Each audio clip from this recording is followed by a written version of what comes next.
Welcome to the Gut 360 podcast. I'm your host, Eli Brecher, a Registered Associate Nutritionist on a mission to empower you to transform the health of your mind, body, and gut.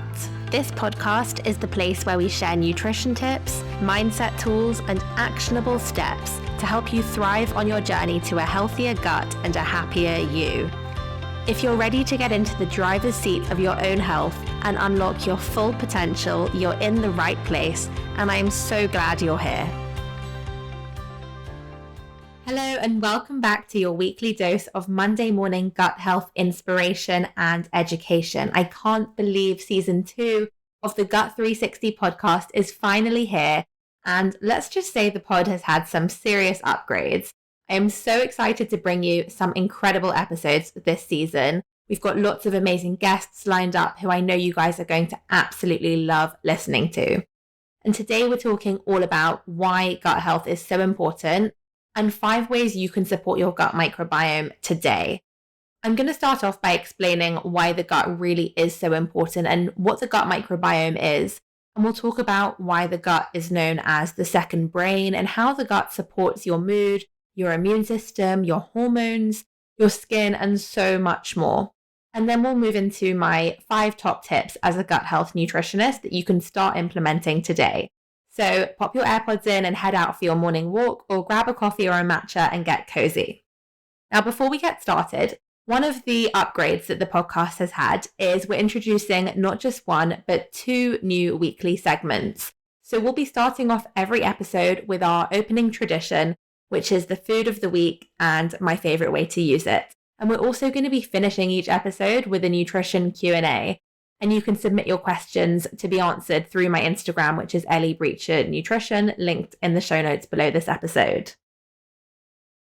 So let's start with our food of the week and my favorite way to use it.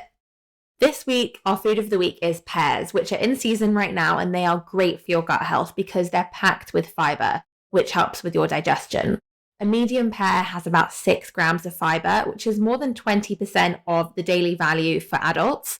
And pears contain both soluble and insoluble fibre, which work together to support your gut health and your digestion.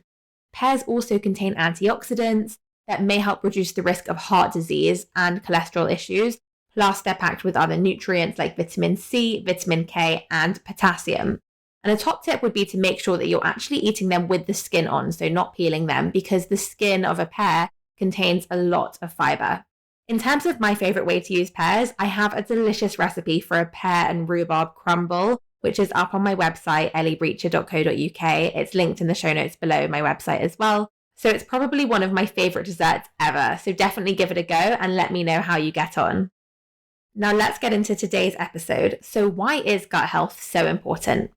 Now, you might have heard that over 90% of our serotonin, or our happy hormone, is produced in the gut, or that over 70% of your immune system is located in your gut.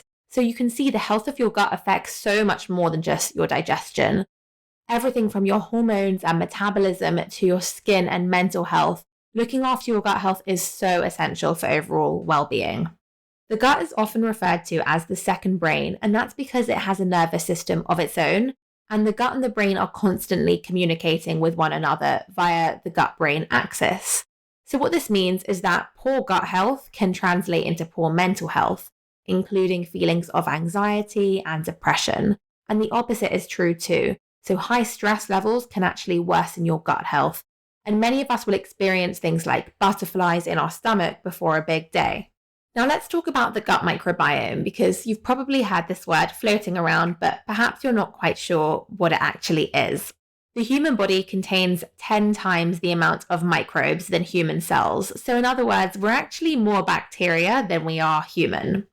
And the largest community of microbes is in our gut microbiome.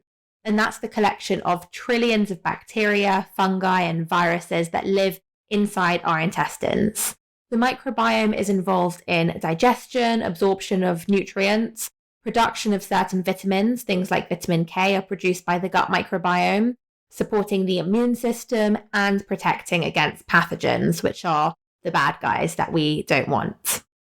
If you need another reason to prioritize your gut health and you're still not convinced of the importance of gut health, then remember that an imbalance of healthy and unhealthy microbes, which is known as gut dysbiosis, can lead to obesity, diabetes, and autoimmune conditions. Hopefully by now you feel ready to take control of your gut health. So I'm going to share with you 5 ways that you can start supporting your gut microbiome today.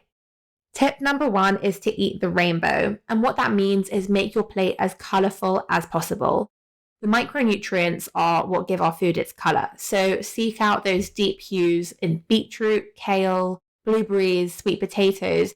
These foods are brimming with polyphenols, which are these beneficial compounds found in antioxidant-rich foods, and our gut bugs love them. Tip number 2 is to incorporate more diversity. Aim for a really diverse range of plant-based foods, striving for at least 30 different plants per week. Now, I know this sounds like a lot, but remember, as well as fruits and vegetables, this 30 plants a week to aim for also encompasses things like nuts and seeds, lentils, chickpeas, beans, and whole grains like brown rice, quinoa, buckwheat, herbs and spices as well. And this is going to ensure that you're hitting your fibre target of 30 grams per day to nourish your gut microbiome and to help to manage cholesterol levels as well. Tip number 3 is consume fermented foods. Fermented foods are packed with friendly bacteria that can increase the population of the beneficial microbes in our gut. So try incorporating live yogurt, sauerkraut, kimchi, kefir, and miso into your diet. You may or may not also benefit from taking a probiotic supplement, and this one really depends. So go back and listen to the last episode of season 1, where I dive really deep into everything you need to know about probiotics if you're curious.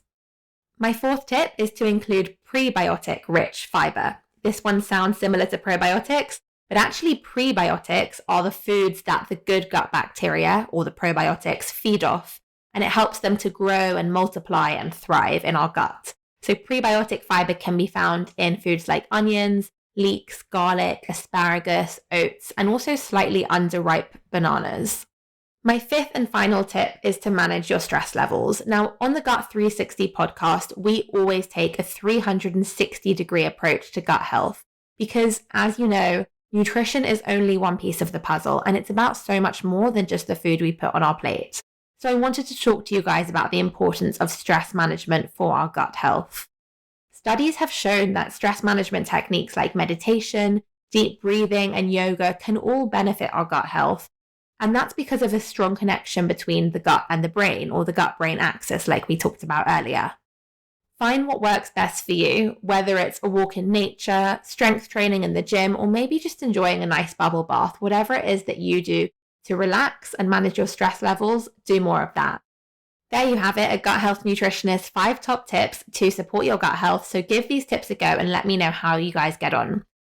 Let's jump into a quick summary of what we've learned today. So you know all about the importance of looking after your gut health to support not just digestion, but also the immune system, mental health, hormones, the skin, plus how we can start to nourish our gut health with colorful fruits and vegetables, a diverse range of different plant-based foods, ideally 30 per week, fermented foods for probiotics, prebiotic fiber like onions and garlic, and managing your stress levels and taking that 360-degree approach to our health as we always should. Now, as of season 2, our new closing tradition on this podcast is we dive into a nutrition Q&A. This is based on the questions that you guys have submitted via my Instagram. And the question that we're answering this week is, apart from supporting my gut health, what foods can I eat to support my immune system? So as we talked about today, 70% of the immune system is located in the gut. And this one's particularly relevant right now as we move into autumn. So consuming lots of nutritious foods that are packed with vitamins and minerals can really help support the immune system to function properly. Firstly, incorporate foods like citrus fruits, peppers, strawberries, and broccoli, because these are all high in vitamin C, which is a key nutrient for a strong immune system. Also include green leafy vegetables like spinach, carrots, and sweet potato. These are all high in vitamin A, and vitamin A helps support white blood cells involved in the immune system. These actually contain a form of vitamin A called beta-carotene, which gets converted into vitamin A in the body. also include peanuts and Brazil nuts. These are packed with selenium and folate, which help to produce new immune cells and can actually strengthen the response to infection. And then finally, include small amounts of red meat and liver, or go for beans and spinach to get your iron in. And that's going to help to maintain the health of your immune cells. So lots you can do with food to support your immune system. Don't forget you can submit your nutrition questions to be answered on the podcast Q&A by sending me a DM on Instagram at Eli Brecher Nutrition. I hope you guys really enjoyed listening to this episode, the first episode of season 2 of the Gut 360 podcast. I share loads more nutrition and lifestyle tips on Instagram, and if you try any of these tips to support your gut health after listening to this episode, then I would love to hear from you. As always, remember that none of the things we've discussed today should be taken as medical advice, and it's really important to look at what's going on for you as an individual. Before I leave you until next Monday, I have a super quick favor to ask you. If you've ever learned anything or taken away any value or new tips and tricks from any of my podcast episodes, I would be incredibly grateful if you could take 10 seconds to rate and leave a review wherever you're listening to this, because I'm sure you know it makes a real difference to the amount of people that this podcast can reach. And the more people we reach, the more people we can help on their journey to a healthier gut and a happier life. I hope you have the best week ahead, and I will be back in your ears next Monday with our very first guest interview on the Gut 360 podcast. This is definitely one to listen to, so click the follow button so you don't miss it. Thank you so much for listening to today's episode of the Gut 360 podcast. If you enjoyed this podcast or learned something new, it would mean the world to me if you could leave a 5-star review on Apple, Spotify, or wherever you're listening. And make sure you hit follow for weekly episodes every Monday morning. Do share this podcast with anyone who you think it may benefit. And for your chance to win a free online nutrition consultation with me, just take a screenshot of this episode and share it on your Instagram stories, tagging at Eli Brecher Nutrition so I can repost you. See you back here next Monday.